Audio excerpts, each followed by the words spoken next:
I am the staunch believer and supporter of the United Nations because governments have never signed a piece of paper that is so Gandhian and so peace-oriented. It says basically in the preamble that war shall be abolished, and it says in Article 1 that peace shall be established by peaceful means.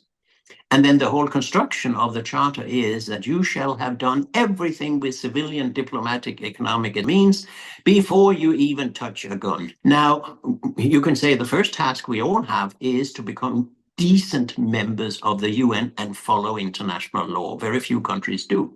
They're all violating the Article 1. And secondly, we have to discuss how we reach global governance, a global democracy, not just national democracies. Something we should really think about is, how is it possible for a few bullies to continue against international law, against all human rights conceptions, against all decency, against all ethics?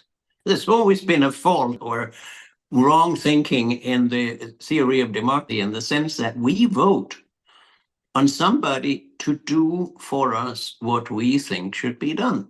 And then they do something else. That's why the confidence or the trust in politics in the Western world, by the way, in contrast to the trust of the Chinese people in its government, is very low. I mean, it's about 30% of the people in the United States who have a trust in the government. The same applies to European states. Now, how many active party members is there in Western countries? Somewhere between 1% and 2%. Now, if you go to China, 7% of the people who are members of the party, almost 100 million people. There's so many things to be discussed about Western democracy and why it doesn't work. The terrible thing about the time we're living in right now is that war and violence, militarism absorbs people's minds. And we never get the time for debating ideas, long-range reforms and changes. We never get there. No surplus energy in the people and in politics and decision makers and among experts to discuss what should we do in 20 or 30 or 40 years? What world do we want to have? Because we're so absorbed with what happens right now and how terrible it is. That is something everybody who wants change in the world should think a little bit about, how to balance between being critical and concerned about what happens right now and be constructive.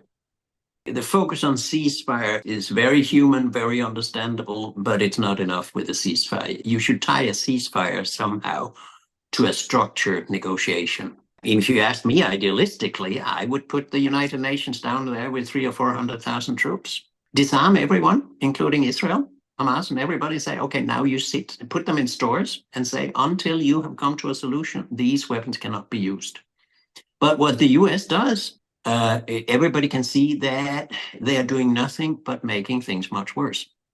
Whenever you pour in weapons and ammunition, you don't even just kill people or legitimate the killing of people. You also make solutions impossible.